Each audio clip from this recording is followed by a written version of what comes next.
In this episode of Tesla series, we are adding a touch screen that allows rear passenger to set the climate control and their seat heaters.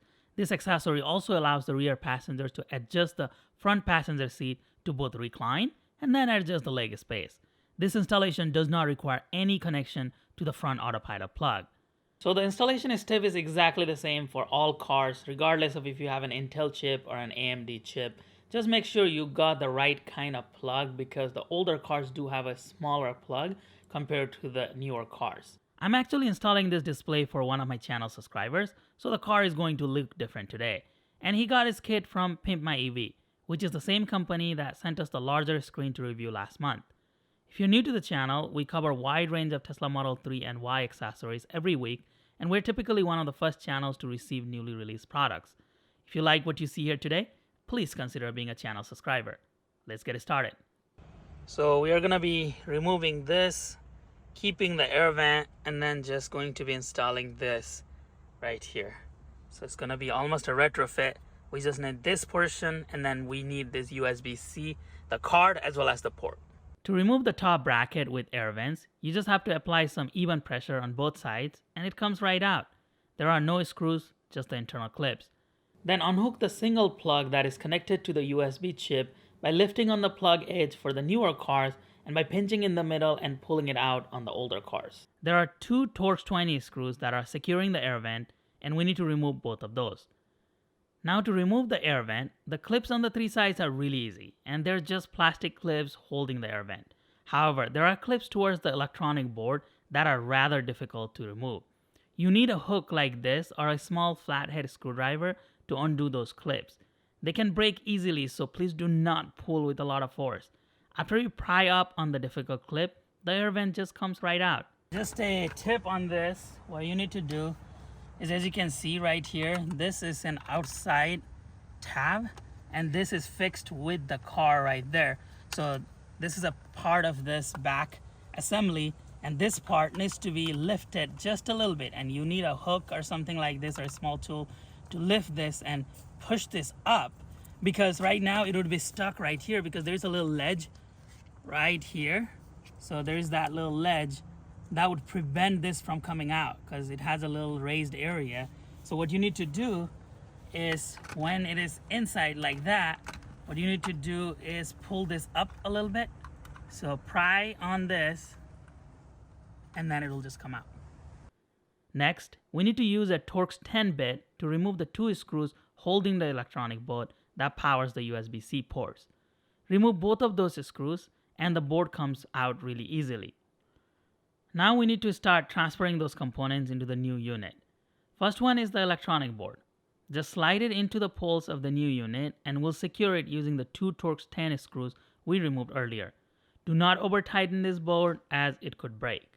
So a part of this installation that might freak some people out, but rest assured it's not a huge deal, but that could be a deal breaker for some people, is that when you look at it through here, this does not fit tightly because of this edge right here. There's a little raised area there. This is a part of the bracket that was just holding one of the plastic screws on the original design here.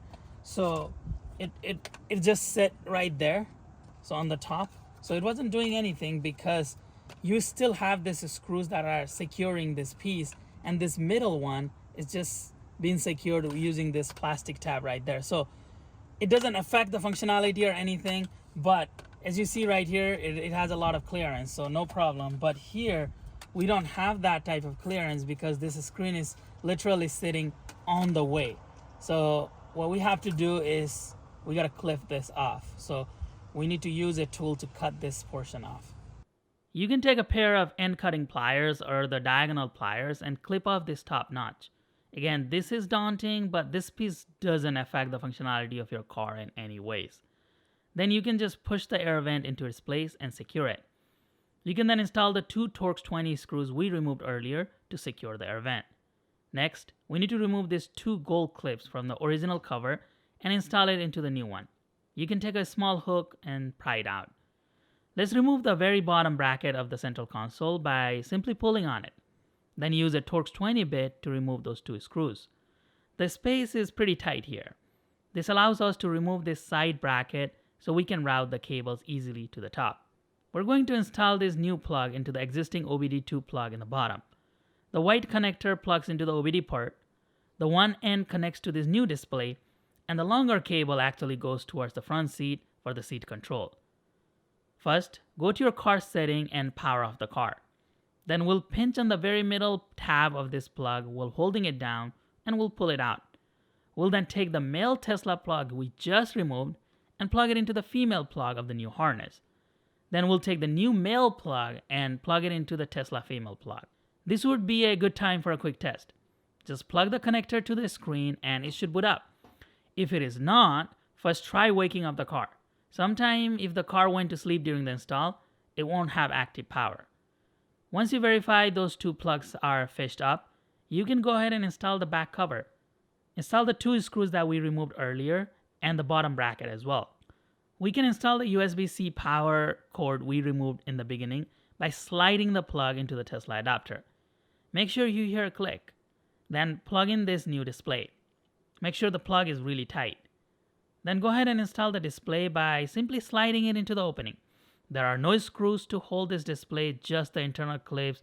Please do not force this out. It should just slide into its place really easily and stay there.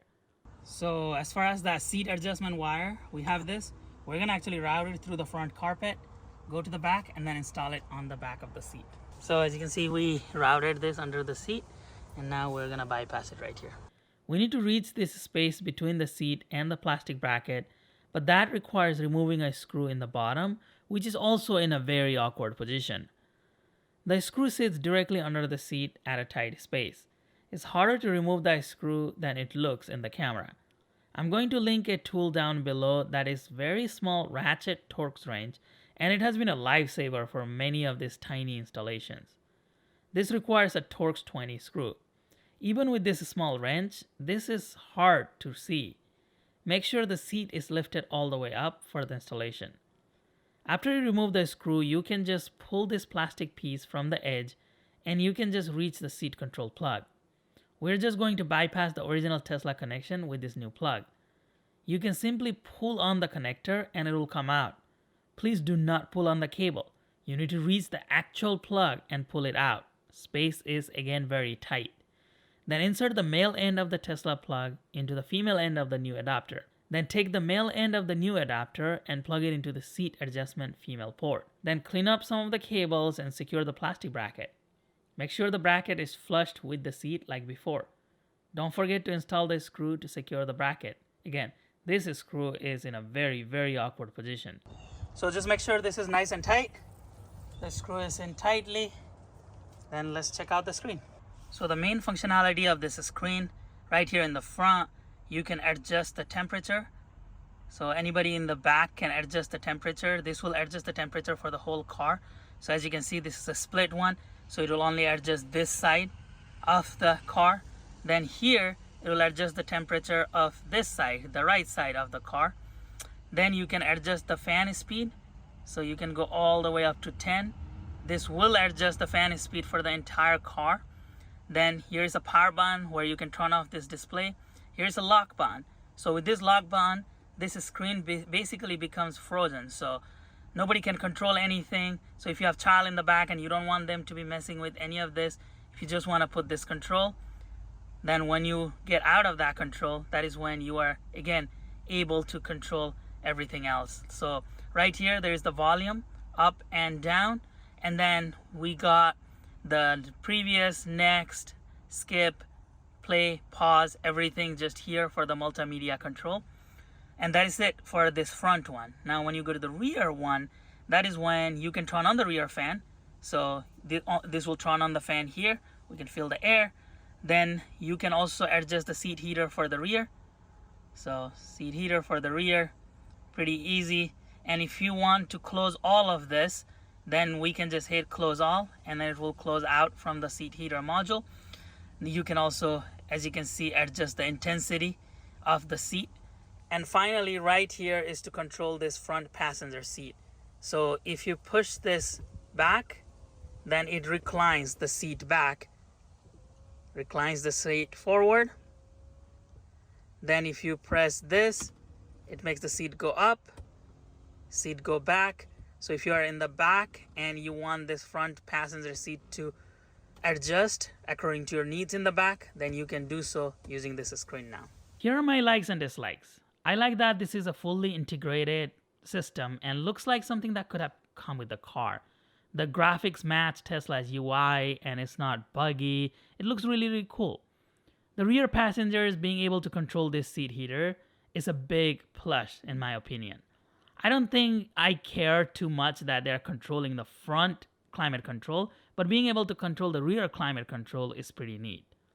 I also really like the seat adjustment functionality as it can be useful for many reasons. I know it would cost more money, but I think it would have been a more attractive product if this whole assembly came with the USB-C board and air vents already installed. So it would be an easy swap and we wouldn't have to cut that notch off on the air vent and nobody would be scared that, you were voiding something by cutting that notch off. It just feels like this makes it more of an invasive installation, even though it is really not an invasive installation. But if everything came already intact and we were just swapping it, I feel like more people would get this product. What do you think about this product? Is this something you would be interested in installing on your Tesla? Do you have a need for it? Let me know your thoughts in the comment section below. I'm linking this product to Pimp My EV with a special discount code. Please let me know if you are concerned or if you have any question about installing this display or the functionality of this display. Thank you for watching this video. I hope you enjoyed the video and found it helpful. If you did, please consider being a channel subscriber and hitting that like button. Thank you very much. I'll be back again next week with another Tesla accessory.